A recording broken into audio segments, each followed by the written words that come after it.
باندھے ہوئے ہیں، انبیاء ہیں، اولیاء کرام ہیں، صالحین ہیں، شہداء کی صفیں باندھی ہوئی ہیں. حضور صلی اللہ علیہ وسلم امامت فرما رہے ہیں اور امامت شروع نہیں کر رہے، پیچھے مڑ مڑ کر دیکھتے ہیں، بار بار پیچھے مڑ کے دیکھتے ہیں، کہتے ہیں اقبال آ گیا. پیچھے مڑ کر دیکھتے ہیں اور کہتے ہیں اقبال آ گیا. تو پھر ایک شخص آتا ہے تو وہ آقا صلی اللہ علیہ وسلم اس کو اپنے دائیں ہاتھ میں جگہ دے دیتے ہیں. تو وہ سید زادہ کہتا ہے کہ آج میں آیا ہوں تو میں نے آپ کا چہرہ پہچان لیا کہ آپ وہی اقبال ہیں.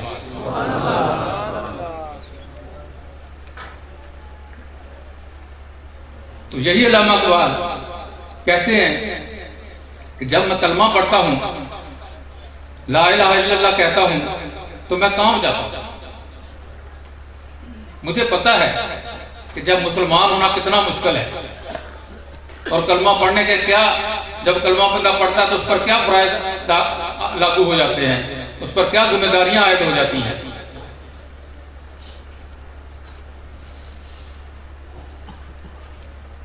جب فرماتے ہیں بیعت عقبہ ہوتی ہے، بیعت عقبہ کا موقع ہے، میں آپ کو بتاتا ہوں علامہ اقبال کے بارے میں. بیعت عقبہ کا موقع ہے، بیعت ہونے لگتی ہے. حضرت عباس رضی اللہ عنہ صحابہ کو روک دیتے ہیں، بیعت نہیں کرنے دیتے.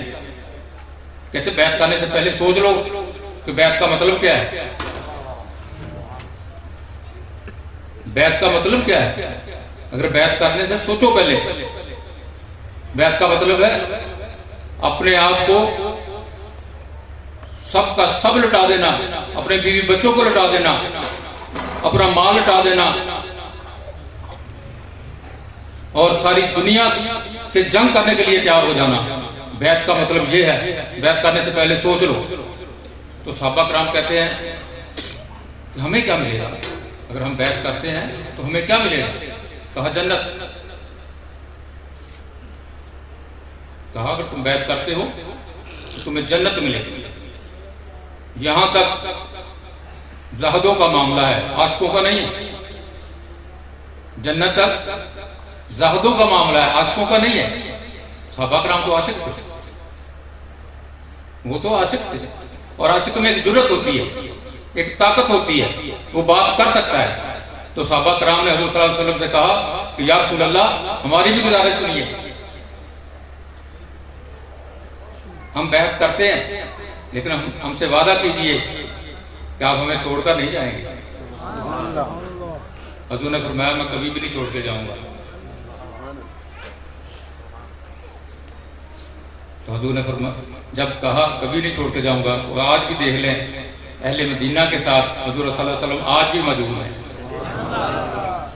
جب آقا صلی اللہ علیہ وسلم نے فرمایا کہ اہل مدینہ میرے ہمسایہ ہیں، طریق دعا ہے کہ سلاطین ان سے ٹیکس نہیں لیتے تھے، ان کی سزائیں معاف کر دیتے تھے، اور ان کے جو خدام مسجد نبوی کے ہوتے تھے ان کی خدمت کرتے تھے.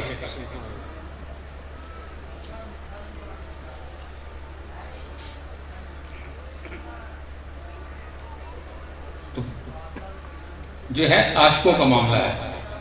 تو جو عشق ہوتا ہے، عشق کی جو ادائیں ہیں، تو عشق کی دعاؤں میں کہ کسی آدمی نے پوچھ لیا، کسی سے پوچھا کہ صاحب زکوٰۃ کتنی قسم کی ہوتی ہے؟ اس نے کہا فقہ کی بتاؤں کہ محبت کی بتاؤں کہ عشق کی بتاؤں؟ زکوٰۃ کون سی پوچھتے ہو؟ فقہ کی بتا دوں، محبت کی بتاؤں یا عشق کی بتا دوں؟ کہا زکوٰۃ تو ایک ہی قسم کی ہوتی ہے. کہا نہیں، اگر فقہ کی پوچھتے ہو تو 100 روپے آپ کے پاس آ جائے تو 2.5 روپے دے دو. اگر محبت کی زکوٰۃ پوچھتے ہو تو 2.5 روپے رکھ لو، 97 روپے 97.5 روپے وہ دے دو، اللہ کی راہ میں دے دو. اگر عشق کی پوچھتے ہو 100 کا 100 ہی دے دو.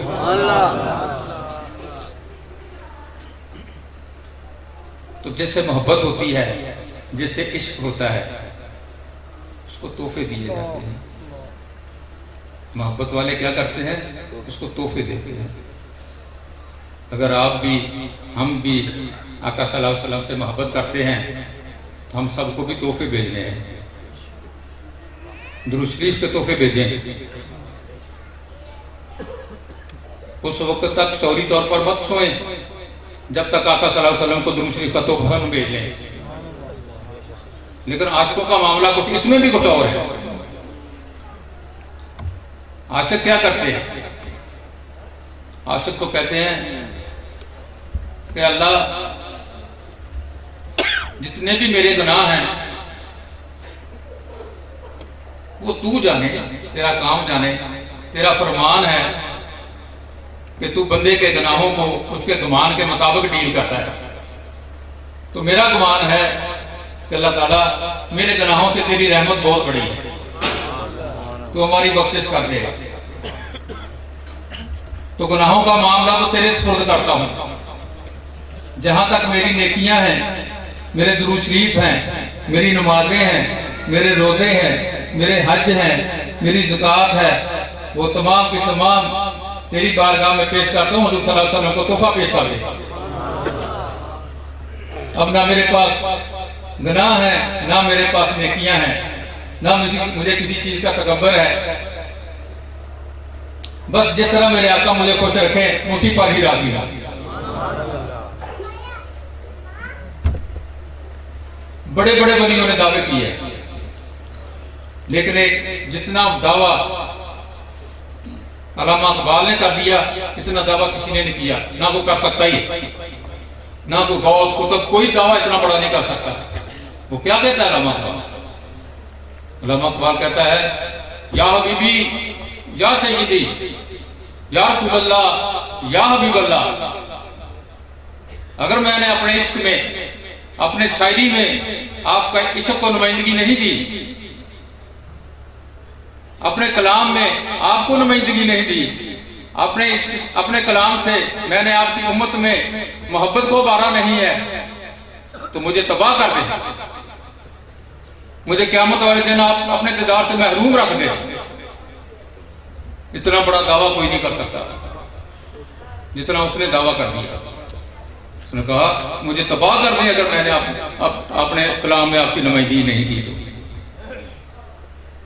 وہی دعویٰ کر سکتا ہے جس کا روحانی تعلق بہت مضبوط ہو، وہ بندہ دعویٰ کر سکتا ہے۔ تو پھر جہاں تک ان کی خشیت کا معاملہ ہے، وہ پھر کیا کہتے ہیں علامہ صاحب؟ علامہ صاحب کہتے ہیں تو غنی، دیکھو علامہ صاحب نے کہا کیا؟ اس نے جب یہ شعر کہا تو ہندوستان میں کوہرام مچ گیا۔ اس کی اس شعر پر شاعری ختم ہے۔ اس نے شعر کہا تو لوگ روئے، دھاڑے مار مار کر روئے۔ کیا کہا؟ اس نے کہا کہ تو غنی از دو عالم من فقیر، کہ اللہ تعالیٰ تو غنی ہے، تو دونوں جہانوں کا بادشاہ ہے، میں غریب ہوں۔ روز معاشر عذر مند ہائے پذیر، محشر میں میری ایک گزارش ہے، میرا ایک عذر ہے، برائے مہربانی اس کو قبول فرما لیجیے۔ گھر تو بھی بینی حسابم ناگزیر، اگر تو میرا حساب کرنا ضروری سمجھتا ہے، از نگاہ مصطفیٰ اپنا لاگی، تو میرا جو حساب ہے حضور صلی اللہ علیہ وسلم کے سامنے نہ پیش کرنا، چھپا کر مجھے کر دینا تاکہ میں شرمندہ نہ ہوں، وہ بھی ان کے ماتھے پر بال نہ پڑ جائے۔ پھر اس طرح کہتے ہیں۔ لوگوں نے اعتراض کیا کہ یہ علامہ صاحب تو حج پر نہیں گئے، کبھی عمرے پر نہیں گئے، ایک دفعہ بھی نہیں گئے۔ ابھی یہ بچہ بات کر رہا تھا، صاحب نے بھی بات کی، مولانا جامی بھی تو گئے تھے حج پر، مدینہ شریف میں تو نہیں گئے، یہ تو راز کی بات ہے۔ جب مکہ میں پہنچے کیا ہوا؟ مکہ میں پہنچتے ہیں تو مدینہ سے گورنر آتا ہے، اس کے ساتھ سپہ سالار کے ساتھ سپاہی ہوتے ہیں، وہ آ کر مولانا جامی کو روک دیتے ہیں، تخت پر ساتھ بٹھاتے ہیں، قدم بوسی کرتے ہیں، دست بوسی کرتے ہیں، اور کہتے ہیں یا سیدی میں نے آپ کو مدینہ نہیں جانے دینا۔ اس نے کہا پریشان ہوا، اس نے کہا کہ جو گورنر میری دست بوسی بھی کر رہا ہے قدم بوسی بھی کر رہا ہے اور مجھے تخت پر بھی ساتھ اٹھا رہا ہے اور مدینے جانے سے مجھے روک رہا ہے کہ یہ کیا معاملہ ہے؟ گورنر نے کہا کہ صاحب کل رات مجھے آقا صلی اللہ علیہ وسلم خواب میں ملے تھے، آپ سے شناسائی بھی کرائی گئی اور مجھے حکم دیا کہ آپ جائیں، جا کر اس میرے عاشق کو ادھر نہ لے دینا، اگر ادھر آیا تو مجھے ساری شریعت کی حدیں توڑ کر اس کو جواب دینا پڑے گا، تو اس کو نہیں آنے دینا۔ مولانا جمی رونے لگے، جب رونے لگے اس نے کہا، گورنر نے کہا کہ خوشخبری بھی سن لو۔ کہتے ہیں خوشخبری کیا ہے؟ ان کا حضور صلی اللہ علیہ وسلم نے فرمایا جب تک آپ زندہ رہیں گے ہر رات آپ کو آقا صلی اللہ علیہ وسلم کا دیدار ہوا کرے گا، جب تک زندہ رہو گے آقا صلی اللہ علیہ وسلم کا ہر رات آپ کو دیدار ہوا کرے گا۔ نعرہ تکبیر، نعرہ رسالت، نعرہ رسالت، نعرہ حیدری، حق نقیب، حق نقیب، یا نقیب، یا نقیب۔ تو پھر ایسے ہوتا رہا جب تک وہ زندہ رہے، ہر رات آقا صلی اللہ علیہ وسلم کا دیدار ہوتا رہا۔ وہ نہیں گئے تو اس میں بھی راز ہے۔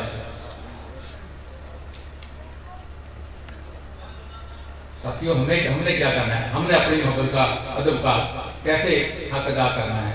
ہم نے ایسے ہی کرنا ہے کہ ہم نے آقا صلی اللہ علیہ وسلم کی بارگاہ میں تحفے بھیجنے ہیں، ہر سونے سے پہلے تحفے بھیجنے ہیں۔ آپ یقین جانیں جوان لڑکے، یونیورسٹی کے لڑکے اس وقت سوتے نہیں ہیں جب تک رات کو آقا صلی اللہ علیہ وسلم کی بارگاہ میں تحفہ نہیں بھیجے۔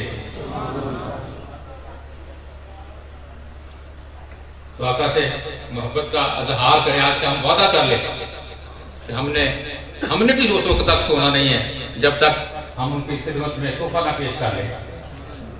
ہماری میراث یہ ہے، ہماری ایک میراث ہے عشق اور ادب، اس کا سمجھوتا نہیں کرنا۔ ایسا نہ ہو کہ اس کا سمجھوتا نہیں ہم نے کرنا، نہ عشق اور ادب یہ ہماری میراث ہے۔ آقا صلی اللہ علیہ وسلم کی بارگاہ میں ایک بدو آتا ہے، قبر انور پر حاضری دیتا ہے، کہتا ہے یا رسول اللہ میں نے قرآن پاک میں پڑھا ہے اِذَا لَمْ أَنْفُسَهُمْ جَاءُوكَ فَاسْتَغْفِرُوا فَاسْتَغْفَرَ لَهُمْ رَسُولُهُ لَوَجَدَكَ تَوَّابًا رَحِيمًا۔ اے کہا میں نے پڑھا ہے کہ جب اپنی جانوں پر ظلم کر بیٹھو تو پھر اللہ تعالیٰ کہتا ہے کہ میرے محبوب کی بارگاہ میں چلے جاؤ اور پھر معافی مانگو تو اللہ تعالیٰ سے معافی مانگو تو وہ بھی اگر سفارش کر دے تو یقیناً تمہاری توبہ قبول ہو جائے گی۔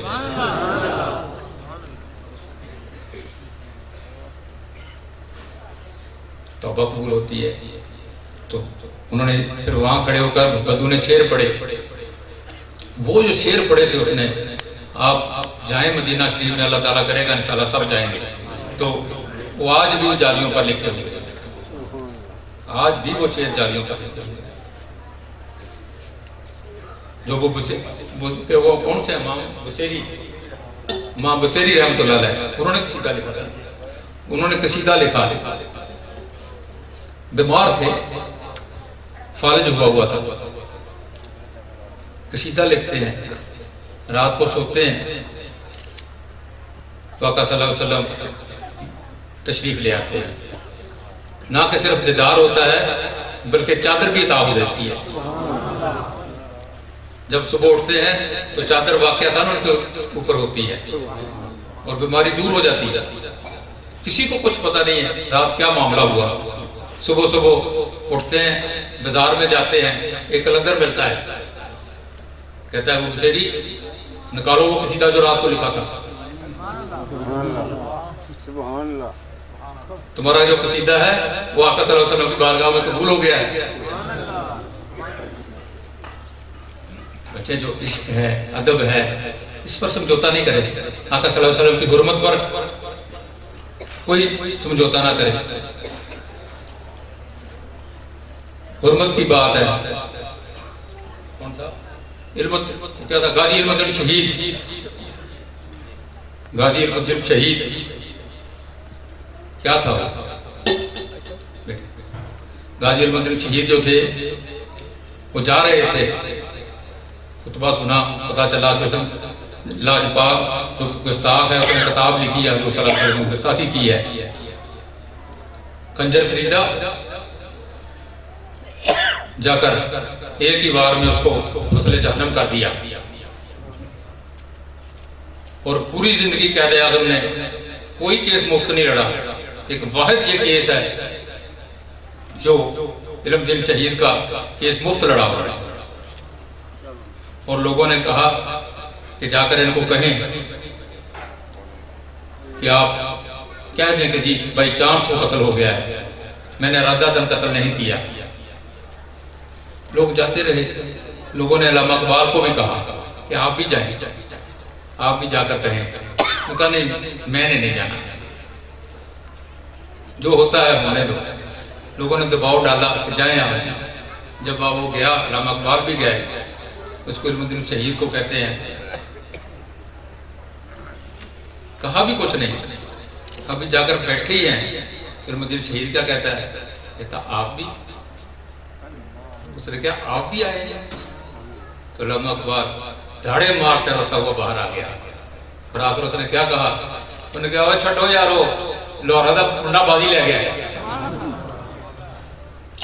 انہوں نے کہا چھٹو اس گل نوں، لاہورا دا منڈا بازی لے گیا جی، اسی ایویں پڑھے لکھے اس طرح رہ گئے ہیں. یہ ہے ادب ہے.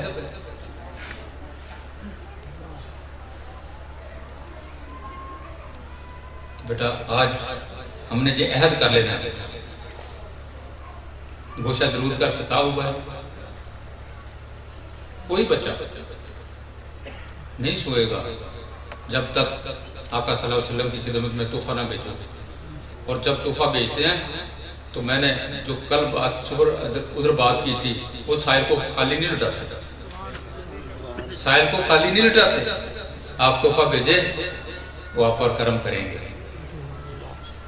تو اللہ تعالیٰ ہم سب کا حامی و ناصر ہوگا انشاءاللہ تعالیٰ. اور انشاءاللہ تعالیٰ سرکار کرم فرمائیں گے، ہم سب کو مدینہ پاک کی حاضری بھی نصیب ہوگی. اور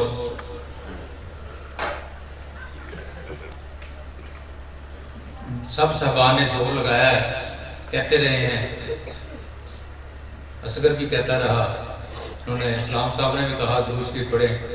تو میں اینڈ پر جو اپنی بات ختم کرنا چاہتا ہوں، تو میں چاہتا ہوں ذرا مجھے پڑھ کے تو دکھائیں کہ درود شریف آپ کس محبت اور شوق سے پڑھتے ہیں. پڑھ کے دکھائیں ذرا. اللہم صلی علی سیدنا مولانا محمد وعلی آلِ سیدنا مولانا محمد وبارک وسلم. اللہم صلی علی سیدنا مولانا محمد وعلی آلِ سیدنا مولانا محمد وبارک وسلم.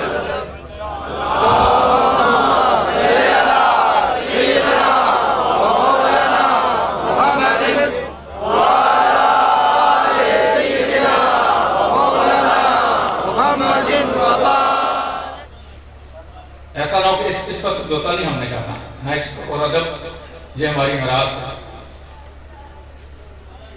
آقا صلی اللہ علیہ وسلم کی بارگاہ میں ایک بدو آتا ہے،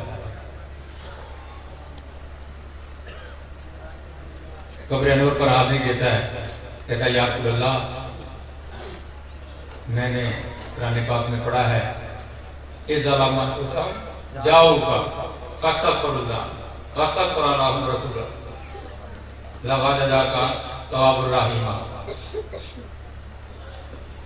اے کا میں نے پڑھا ہے کہ جب اپنی جانوں کا ظلم کر بیٹھو تو پھر اللہ تعالیٰ کہتا ہے کہ میرے محبوب کی بارگاہ میں چلے جاؤ اور پھر معافی مانگو تو اللہ تعالیٰ سے معافی مانگو تو وہ بھی اگر سفارش کر دے تو یقیناً تمہاری توبہ قبول ہو جائے گی.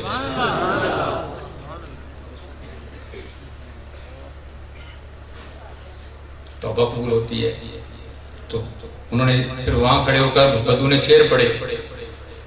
وہ جو شعر پڑھے تھے اس نے، آپ جائیں مدینہ شریف میں، اللہ تعالیٰ کرے گا انشاءاللہ سب جائیں گے، تو وہ آج بھی جالیوں پر لکھے ہوئے ہیں. آج بھی وہ شعر جالیوں پر لکھے ہوئے ہیں.